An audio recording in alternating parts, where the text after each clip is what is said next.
What's up, beautiful people? Today I'm going to be talking about something very different but very important.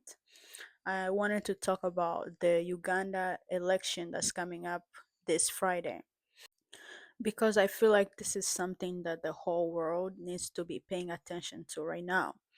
And I don't usually talk about politics or even like engage in politics because that's not really my thing. But I feel like this election specifically, it concerns all of us, not just the Ugandans who are voting, but the Ugandans all over the world and just the world in general. I know there's so much going on in the world, like in most countries and most nations, there's so much going on. People are struggling, especially here in the US. We're fighting, like we're dealing with ICE and immigration and deportation and everything and racism. And like, this is not the time, but this is the time where the Ugandan people need all of you guys. The Ugandan people need your eyes, the Ugandan people need your support. So basically, what's going on is on Friday, January 15th, 2026, there's going to be a presidential election in Uganda. But here's the thing, the current president or the current regime, he's been ruling for 4 decades. Like, that's crazy, for 4 decades straight. I remember my mom telling me that the President Museveni became a president when my mom was only 3 years old, and like that's crazy. I'm now in my 20s, and we still have the same president. But the thing is, like our country hasn't changed. Like in a whole different sense, it's getting worse. Like the roads have gotten worse. Like when you watch videos of Kampala from Independence Day in 1962, it looks much better and much developed than it does right now. Also, even right now, Uganda is a very beautiful country and very developed, but it's mostly because of the citizens. It's the people that are putting in the work. It's the people that are actually working so hard to like develop and make their country beautiful. But the government, on the other hand, though, is failed us. We can, I mean, there's so many Ugandans who can say like the government is good, but those are the Ugandans that probably grew up in money.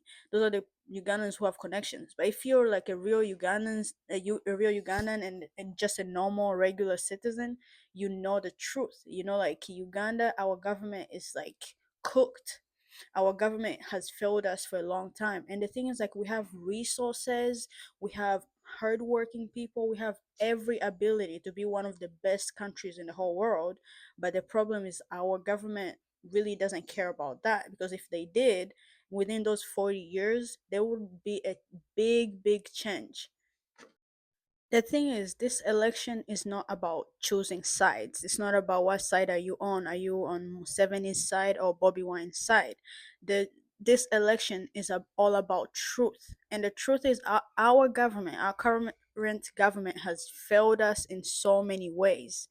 And like you could argue with me on that, but you know the truth. Especially if you've lived in Uganda, you know the truth. The truth is like this: we have the most educated people, most of our youths have graduated compared to any other country, especially the USA. We're very educated, but all of our youths finish graduating and then go to sit. Most of them, they don't have jobs because there's actually no jobs. Most of the jobs that are there, the minimum wage is only $35 per month. And that's just the best job. That's not everybody. I can't really say it in the Ugandan shillings, but you know but that's not even it. Most of our youths are ending up in Dubai working as maids and working as dishwashers, even though they have degrees, because there's no jobs. And then the roads, don't even get me started with the roads, because like our country is so beautiful, but our roads are so fucked up. But because like the government doesn't really fix them.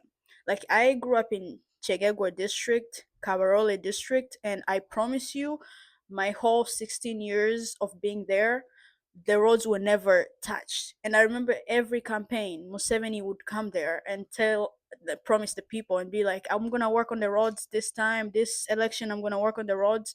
And after he gets voted, he doesn't come back. And the roads are even shittier now. Like you can't even drive down there. But this country has potential. So this election is very important. And the healthcare system, don't even get me started. Probably the last time they built hospitals was back in the 90s. And I'm not even like joking, because like most of the hospitals there, they're old, and there's barely even workers in there because they pay them shitty, so the workers don't even want to work there. And then like they're dirty because again there's no workers there to even take care of their hospitals. And this doesn't like, it doesn't even matter if you live in the city or if you live in the village, it's all the same thing. And like that's so sad that most of our celebrities, most of our like politicians, when they get sick, they take them to India, they take them to the USA, they take them to Canada. But that's because we don't have hospitals. Like, just build the hospitals. The thing is, like, we have the money. And a lot of youth say they don't care about politics because they don't want anything to do with it. But the thing is, like, politics is very important, whether you care about it or not, because these people that we're voting for, those are the people that are going to decide what happens to our country. Those are the people who decide what gets built in the country. Those are the people who decide what budget they um spend on the country. Those are the same people who decide where the money goes. And most of that money has been funding military and army instead of funding the country itself. But it's like none of this stuff is going to change until we change the government and the regime. But it's not even just about that. It's like, tell yourself, come on, like 40 years, everybody needs a change. Like 40 years is a lot for anyone. Also, everybody that says that, oh, Museveni like rescued us from war, that was like back in like 40 years ago. We haven't had wars until now, and it's not because of Museveni. It's because Ugandan people are peaceful. We choose to be peaceful, not because of Museveni.